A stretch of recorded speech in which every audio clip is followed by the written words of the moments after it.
حضرت خواجہ امیر خسرو رضی اللہ تعالیٰ عنہ، حضرت خواجہ نظام الدین اولیاء رضی اللہ تعالیٰ عنہ کے بڑے چہیتے، بڑے عزیز القدر مرید اور عزیز القدر خلیفہ، بڑے ادب کرنے والے باکمال شخصیت تھی۔ اور آپ کا بہت بڑا کمال یہ ہے کہ آپ اپنے شیخ کی جدائی کو برداشت ہی نہ کر پائے۔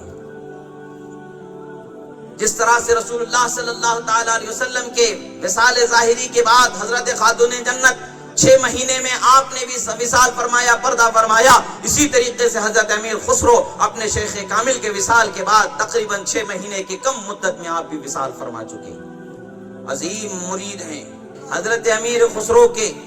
ایک مرتبہ آپ کے شیخ کامل حضرت خواجہ نظام الدین نے اس زمانے کے ایک عظیم بزرگ کے مجلس میں حاضر ہونے کا حکم فرمایا کہ فلاں کی مجلس میں جایا کرو، ان کی مجلس میں اٹھا بیٹھا کرو۔ حضرت خواجہ امیر خسرو ان کی مجلس میں جانے لگے۔ ایک مرتبہ وہ عظیم بزرگ نے کہا کہ خسرو، کیا بات ہے کہ دربار مصطفیٰ میں کم و بیش ہر روز میری حاضری ہو جاتی ہے، اتنے عرصے میں ایک مرتبہ بھی میں نے تمہارے مرشد کو اس دربار میں نہیں پایا؟ کیا بات ہے کہ تمہارے مرشد کو میں نے نہیں پایا؟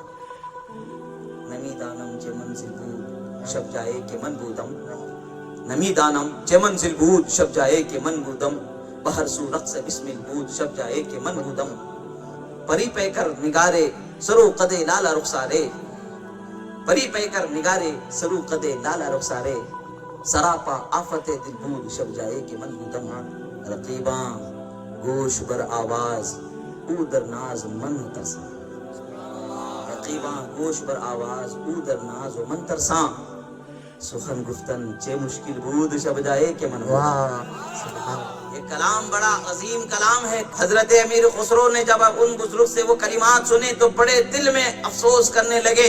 یقین واثق تھا، کامل تھا کہ شیخ کامل ہے، شیخ متصل با انعامات الہیہ ہے، مگر ان بزرگ کو بھی شیخ نے ہی کہا کہ ان کی مجلس میں جایا کرو، اور یہ کہتے ہیں کہ میں نے دربار مصطفیٰ میں تمہارے شیخ کو نہیں پایا۔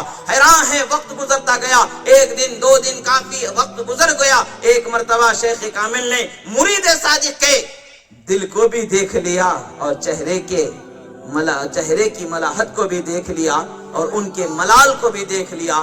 فرمایا خسرو، کیا بات ہے کہ ملال نظر آتے ہو؟ کیا بات ہے کہ ملال نظر آتے ہو؟ جب ایک شیخ اپنے مرید کو حالت ملال میں دیکھنا گوارا نہیں کرتا تو پھر رحمت للعالمین ہمیں کیسے چھوڑ سکتے ہیں؟ رحمت للعالمین کی رحمت ہمیں کیسے نہیں مل سکتی ہے؟ اولیاء مظہر اوصاف مصطفیٰ ہیں، ان سے مصطفیٰ پیارے صلی اللہ علیہ وسلم کی اوصاف کا اظہار ہوتا ہے، پتہ چلتا ہے کہ وہ کیسے مقام و مرتبے پر خدا نے اپنے حبیب کو فائز فرمایا کہ ان کا پرتو جنہیں بنا رہا ہے، ان کے کمال کا یہ حال ہے کہ دنیا بے حال ہوتی نظر آ رہی ہے۔ حضرت امیر خسرو نے عرض کیا کہ حضور، جن کی مجلس میں حاضر ہونے کا آپ کا حکم تھا اور آپ کے حکم سے میں حاضر ہوا کرتا تھا، کچھ عرصہ قبل انہوں نے مجھے کہا کہ میں ہر روز دربار مصطفیٰ میں ہوتا ہوں، تمہارے شیخ کو نہیں پاتا۔ کہتے ہیں کہ خسرو، بھلا اس میں کیا پریشانی کی بات ہے؟ کہہ دینا ان سے کہ حضرت مجھے مجلس میں پہنچا دے، میں خود تلاش کر لوں۔ حضرت مجھے مجلس میں پہنچا دے، میں خود میرے شیخ کو تلاش کر لوں گا۔ چہرہ کھل اٹھا، باغ باغ ہو گئے، پتہ چل گیا راز کو میرے دل نے اگرچہ نہیں پایا، کمال کو اگر میری نگاہوں نے مشاہدہ نہیں کیا، مگر میرا مرشد ہے با کمال۔ ما لذت العیش الا صحبت الفقراء هم السادات والسلاطین والعمراء۔ حضرت ابو مدین شعیب علیہ رحمت رضوان فرماتے، زندگی کا مزہ ہی کچھ نہیں جب تک کہ کسی صاحب دل کی صحبت نہ اختیار کر لی جائے۔ شیخ سعدی فرماتے، دلا نزدے کسے بھی نشیں کہ او از دل خبردارت۔ فرماتے ہیں دل کسی ایسے کی صحبت اختیار کر کے جسے تیرے حال کا پتہ ہو، جو تیری کیفیت کا جاننے والا ہو، تبھی تو تیری بیماری کو دور کرنے والا ہوگا۔ بیماری ہی کو نہ جانے تو کیا تیرا کمال ہوگا، کیا تیرا حال ہوگا؟ وہ خود مریض ہوگا، تجھے کیا شفا بخشے گا؟ ایسے کی صحبت اختیار کر جو شفا دینے والا ہے، جو مرض کو پہچاننے والا ہے، مرض سے بچانے والا ہے، بیماری سے بچانے والا ہے۔ حضرت امیر خسرو نے فرمایا، انہوں نے پوچھا کہ خسرو کیا تم نے اپنے شیخ سے کہا تھا؟ حضرت امیر خسرو فرماتے ہیں کہ ہاں میں نے عرض کیا، میرے شیخ نے کہا کہ کہہ دو خسرو انہیں کہ تمہیں مجلس مصطفیٰ دربار مصطفیٰ میں پہنچا دے، میں اپنے شیخ کو تلاش کر لوں گا۔ حضرت نے جب یہ سنا تو ٹھیک ہے، قریب آ جاؤ، قریب بلایا، دست مبارک کو سینے مبارکہ پر رکھ دیا۔ روشن چراغ کو روشن کرنے کی ضرورت نہیں ہوتی ہے، چراغ کے رخ کو بدلنے کی ضرورت ہوتی ہے کہ روشنی بکھرتی چلی جاتی ہے۔ روشن چراغ کے رخ کو، روشنی کو بکھیر دیا گیا، یعنی رخ کو بدل دیا گیا۔ روشنی نے اپنے وجود کو اس جگہ پر پا لیا جہاں کمال کو بخشا جاتا ہے۔ سبحان اللہ۔ حضرت خواجہ امیر خسرو نے دربار مصطفیٰ میں خود کو پایا، مجلس سجی ہوئی ہے، ہزاروں اولیاء مجلس میں تشریف فرما ہیں، کسی کے نگاہوں کو اٹھانے کی مجال نہیں ہے، سراپا ذات مصطفیٰ صلی اللہ تعالی علیہ وسلم جلوہ فرما ہے، اولیاء سب در صف، سب در صف، سب در صف، دست بستہ حاضر ہیں، زانو ادب دہ کیے ہوئے، انوار رب ذوالجلال کا منبع انوار تجلیات ذات مصطفیٰ پر نزول ہو رہا ہے، اور اس کی کرنیں اولیاء کے دلوں کو منور کرتے چلے جا رہے ہیں۔ حال یہ ہے کہ کوئی بے خود ہو رہا ہے، کوئی بے حال ہو رہا ہے، کوئی فنا طے کر رہا ہے تو کوئی بقا کے مزے لوٹ رہا نظر آ رہا ہے۔ بہر سو رقص بسم البود شب جائے کہ من بودم، ہر سو رقص بسم البود شب جائے کہ من بودم کی کیفیت ہے، ہر جگہ قربان ہونے کی لذتوں کو پایا جا رہا ہے، اور ہر جگہ قتیل عشق مصطفیٰ ہونے کی لذتوں کو پایا جا رہا ہے۔ کیف و سرور کا سما ہے، حال یہ ہے کہ دیکھنے والوں پر بھی وجد کا سما تاری ہے۔ حضرت امیر خسرو اس حال سے الگ تھلگ اپنے شیخ کی جستجو میں نظر آ گئے۔ فرماتے ہیں کہ میں تلاش کرتا رہا، پچھلی مجلس سے آخری مجلس تک پہنچ گیا، آخر کار سرکار کی بارگاہ میں حاضر ہو گیا، سرکار کی نظر کرم ہوئی۔ سبحان اللہ۔ سرکار نے فرمایا خسرو کسے تلاش کر رہے ہیں؟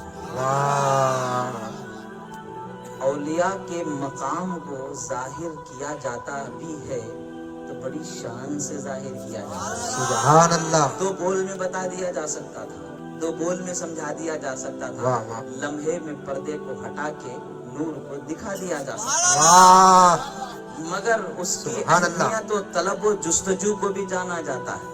جیسا کہ حضرت نے کہا کہ 3 دن تک کی جستجو فرمانے کے بعد نعمت ملی۔ سبحان اللہ۔ راہ سلوک و طریقت میں جستجو کو پہلے پرکھا جاتا ہے، جستجو کو پہلے جانا جاتا ہے، طلب کو دیکھا جاتا ہے، مانگ کو دیکھا جاتا ہے کہ کتنا اپنی طلب میں یہ سچا ہے، کتنا اپنی تڑپ میں یہ سچا ہے۔ اس کی تڑپ کو جب کامیابی کی منزل پر پا لیا جاتا ہے تب انعام کا مشاہدہ کرایا جاتا ہے، تب نعمتوں ثروتوں سے مالا مال کیا جاتا ہے۔ رسول اللہ صلی اللہ علیہ وسلم نے فرمایا کہ خسرو یہ پہلی مجلس ہے، اس سے اوپر ایک اور مجلس ہے، اس میں جاؤ، چاہے تلاش کر لو، شاید تمہارے پیر تمہیں نظر آ جائیں۔ حضرت خسرو اپنی پیر کی جستجو میں اس مجلس سے اور اونچی مجلس میں پہنچ جاتے ہیں، وہاں بھی وہی حال دیکھتے ہیں۔ نمی دانم چه منزل بود شب جائے کہ من بودم، بہر سو رقص بسم البود شب جائے کہ من بودم۔ مجھے پتا ہی نہیں تھا کہ وہ میں کس مقام پر گزر رہا تھا، وہ مجھے پتا ہی نہیں تھا کہ جدھر دیکھتا ہوں قتیل عشق مصطفیٰ کا نظارہ نظر آ رہا ہے، انوار تجلیات کا دلوں پر اثر لینے والا بسمل کا حال نظر آ رہا ہے۔ مجھے پتا ہی نہیں کہ وہ کون سا مقام تھا جہاں سے میں ہو کے گزرا ہوں۔ بتایا جا رہا ہے دوسری مجلس میں پہنچ گئے، تلاش کیا جا رہا ہے، تلاش کیا جا رہا ہے، تلاش کیا جا رہا ہے، پچھلی صف سے آخری صف تک پہنچ گئے، بارگاہ مصطفیٰ میں حاضر ہو گئے۔ سرکار نے اپنی نگاہوں کے نور سے ان کے وجود کو منور فرمایا۔ فرمایا خسرو کسے تلاش کر رہے ہو؟ عرض کیا حضور میرے شیخ کو تلاش کر رہا ہوں۔ فرمایا کہ اس سے اونچی ایک مجلس ہے، اس مجلس میں جاؤ، شاید کہ تم اپنے شیخ کو پا جاؤ۔ پھر حضرت خواجہ امیر خسرو اس مجلس سے اوپر مجلس میں جاتے ہیں، وہی حال ہے۔ نمی دانم چه منزل بود شب جائے کہ من بودم، نمی دانم چه منزل بود شب جائے کہ من بودم، بہر سو رقص بسم بود شب جائے کہ من بودم۔ مجھے پتہ ہی نہیں، مجھے خبر ہی نہیں کہ میں کس مقام پر تھا، جہاں دیکھتا ہوں رقص بسمل نظر آتا ہے،